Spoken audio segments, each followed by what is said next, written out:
Hi everyone, Dennis Foley from Acoustic Fields. We're in Nick's studio. We finished some time ago, but we just haven't had a chance to do the video. So we're going to pan around for you here and you can see our foam panel product. And this is the foam with the wood frame, because one simple reason is the foam is not really rigid enough to hang on its own. So what we do is we wrap it in a wood frame, and then that lets you hang it properly from the wall. And then we're in California, so you can see here, you can see we've hung the panels by eye hooks and links. So, because we do get some earthquakes here and stuff does start to move. So bottom line is we got to be safe and not sorry, right? So remember reverberation time management. This room is a tall room, about 16 at the peak. We'll talk about room dimensions later. So this is the front wall. You can see it's all about square footage and a series of panels. So we've hung those and then over to the side wall. Now we'll come down here and you can see front wall. Okay, there's Nick's working area.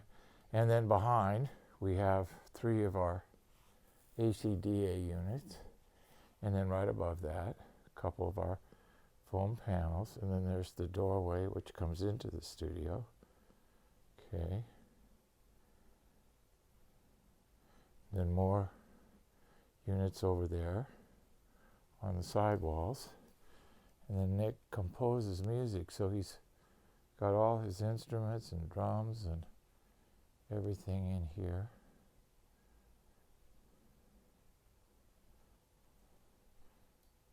I mean, this is a working studio. All right, let me readjust our lighting. Okay, here's the right side wall. More panels hanging up there. Oh yeah, I remember the staircase opening up there. We had to enclose.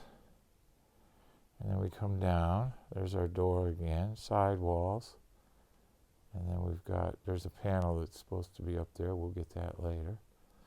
More ACDA units, which remember, we always have to manage the low frequency energy in the room first and foremost. Okay. And then we got more reverberation management. And then we got an angled ceiling. And you can see across the ceiling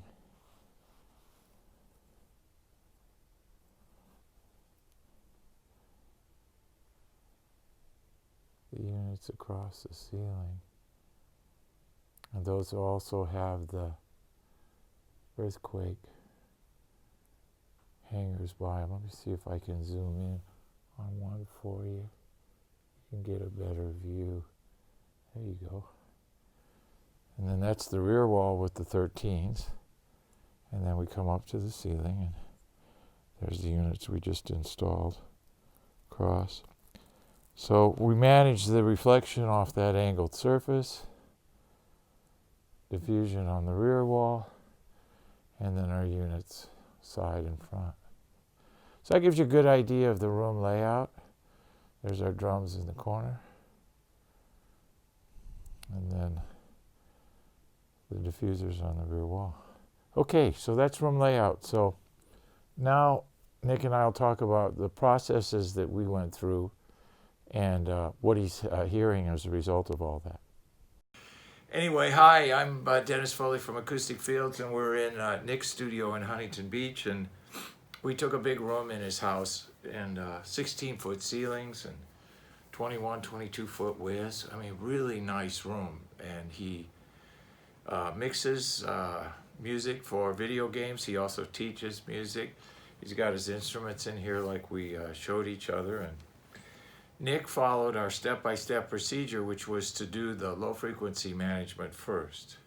So we just wanted to walk through the process today of what Nick went through. My God, it's been a year. Easy. I think it's almost been 2 years. Has it been 2 years? Yeah. Okay. So walk us through what happened. We started upstairs. We came down here because it was a bigger room. We had those small ceilings upstairs. Yeah, I was in a room that was very tiny. There were a lot of acoustic issues in the room, and I got so used to working in a room that had those issues, and I was more or less compensating with my ears with those issues, and I kind of learned to, or I learned in a bad way to kind of accept those anomalies, if you will, and I think that was not the most ideal situation for me. But anyways, I spent a lot of time kind of just finding the right room, and I think that's the biggest lesson that I learned was really kind of like finding the right room, taking the time and finding the room with the right dimensions. Because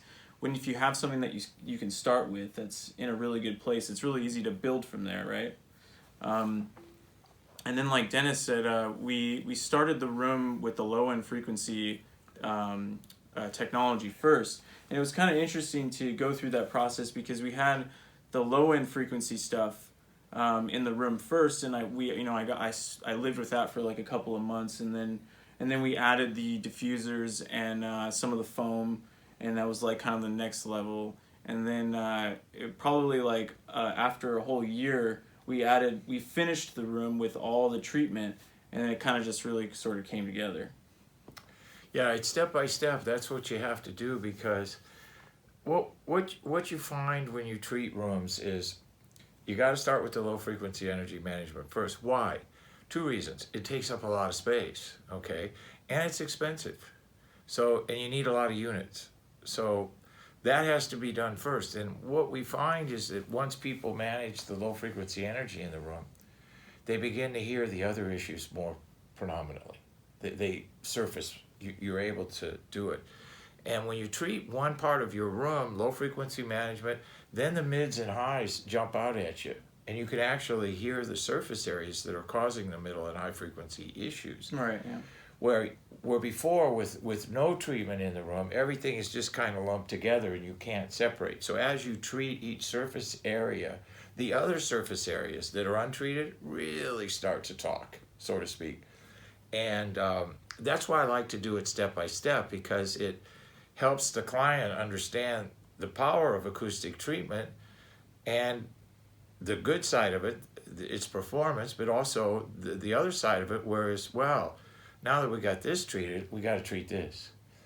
So once you start this process, you got to keep going all the way through till the end, like Nick did, because if you don't, you're going to be living with things that you don't like. And here's the issue. You're living with things you don't like, but you know you can fix. And that can be real, heartbreaking, so to speak, especially in our worlds with music and emotion and all those variables that we work with all the time. So you want your room to be, boy, I haven't spent any time in this room, but wow, it feels great, doesn't it? It just hit me. It just hit me how nice it really is. Well, it's been a treat sort of to have that step-by-step process, but then once it was finished, being able to really get into the elements of mixing and finishing a lot of projects in here was a real treat, so. I bet. Yeah, I bet. I'm not hearing any issues that I would still work on. Personally, I like a little bit lower reverberation time, maybe another quarter second, but we're so close that, and I don't, I'm just doing on what I'm hearing, but I'm not working in it. I'm not creating music or anything like that, but it's so smooth, isn't it? Yeah, I think there's something to be said, though, too, with the design philosophy of this room, because we wanted it to be sort of like a control room, but then at the same time, also like a live recording room as well. And that's right. We kind of had to like balance the two, because I wanted to be able to record drum set and other instruments in here, but while also being able to mix and do mixing in here. So, and that's not typically something that you see all the time, but it was just what I had to work with. I only had one room to work with, and so you got to work with what you got sometimes. And there's some techniques that I've used to minimize some of the issues with that. Like I have like a large blanket that I put over my drum set when I'm mixing, and other things like that. You can also move the diaphragmatic absorbers around to kind of create a lot of absorption in one specific area if you want to, which is kind of neat too. Right. It's interesting that you would cover your drums because now you're hearing them, the Right. reflections off their surfaces, Totally. which you never could before. Yeah, and when you like tune the drum sets as well, like you can get so defined with their sound in this room, whereas before in my old room it was like, kind of throwing darts with with a blindfold on in a way. Right, right. Well, you'd be surprised today. I get a lot of requests for just this kind of setup. A live room and a mix room, control room in the same room. Mm-hmm. A lot of people are doing it. I think, obviously, real estate's expensive. You can't have two rooms for each, one separate room for each function, so you have to do that. And the nice thing about our low frequency, middle frequency, and high frequency ACDA units is they're on casters. So you can create any kind of little environment you want. So I've got clients who use our ACDA units around their drums when they're recording drums, and then they move them and create a little room when they're mixing what they recorded. Yeah. So you get the same acoustic, same rates and levels of absorption in your mix and your recording, and I think there's something to be said for that too. Right. So rate and level is always critical. Anything that's jumped out at you during the last year or so? Yeah, I think the biggest thing that's jumped out at me would be like understanding how powerful bass frequencies really are, Like I really actually had no idea when I was in my small room before, and now it's just kind of like come full circle for me, and I actually really understand how powerful these frequencies are. And now with the devices in here, with all the treatment, the bass frequencies just sound so defined, and it's so easy for me to navigate those frequencies, whereas before I kind of just felt like I was in a fog, or it was very muddy sounding and very hard to define those frequencies. So when you're tweaking, EQ, or you're trying to, get that perfect sound that you want, it's a lot harder to find that perfect sound because you're just, you're in sort of like you're swimming in a mud of bass frequencies that are just, bouncing off everywhere, and they're not, doing what you want. So, well, you got to be able to hear it in order to make sure it's there. Right. And attack and decay rates are critical for low frequency treatment, and that's why our units are so big, and that's why they're so heavy, but they perform so well. And you just need to deal with 30, 40, 50 foot long waves with mass and density and rate and level. And you get enough square footage in the room, you can get that low frequency managed. And a lot of the guys that are using our carbon technology, and maybe you'll agree with this, they are telling me that it's a lot easier to get the definition and separation on the low end as it is in the middle frequencies, which they never were able to do before. Mm-hmm. Middles we can do that. I mean, anything from 125 cycles on up, we can do that in almost any size room as long as it's not a closet. But in the low frequency area, we got to have volume, we got to have size, and we got to have absorption. And when you get those three variables working together, and you get 16-foot ceilings like we have here, it's a real ideal world. I mean, you're very blessed to have these kind of ceilings, because the ceiling to floor dimensions is the worst of the three. It causes us the most problems because it's throughout the whole room. Right. It's not just the width or the length, it's everywhere. Well, I spent so much time finding the room, right? And before I almost chose a room with, I think, it was like a 9 or 10-foot ceiling. Yeah, and it was 9, yeah. And I almost went down that route, and so it was kind of like a blessing. You got to like kind of be very methodical about the choices you make, because once you make the choice, it's like it's hard to undo it, right? There's a lot of work involved. I mean, you can, but there's so much work involved to undo the choice. So we did some isolation, some barrier technology in our windows and doors and stuff, that worked out well? Oh yeah, I mean, I have neighbors right next door. I don't get any complaints. They're all really happy with me, and fortunately, my neighbors. We're all friends and stuff. Oh, So good.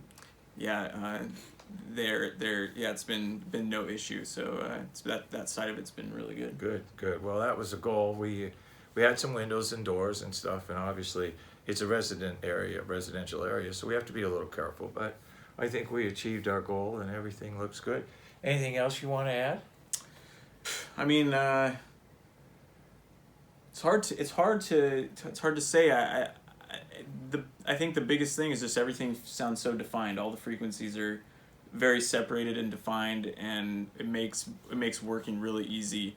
And kind of just like, when you compose music, you get really close to your music, and hearing it in a room such as this one, it just makes it even more special. The environment in which you listen can really add just a special element to it. So I really enjoy working in here, and I spend several hours a week in here, and I've enjoyed every minute of it. So Oh, good.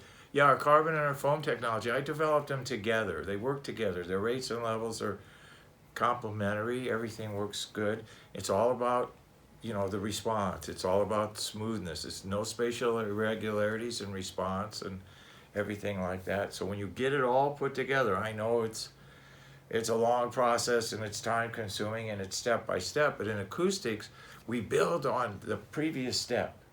So you got to have the low frequency management first. Then we build on top of that the middle frequency management. Then we build on top of that the high frequency management. And then we use diffusion after we get it all managed correctly.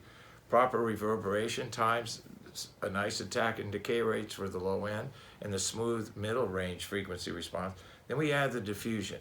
And the diffusion then takes that nice balanced energy and spreads it out and minimizes the reflections. It can do two things. It can minimize the reflection off the rear wall surface, and it can also add spatiality and dimension on playback, which for you got 2-channel guys out there, front and rear wall, and then your home theater guys, your ceiling and rear wall is a good way to go. Well, thank you very much. It's been a pleasure. Wonderful. Yeah. It's a great room. I haven't spent much time in here, but boy, I'm really liking the end result, so it's great. So thank you, everyone. thank you.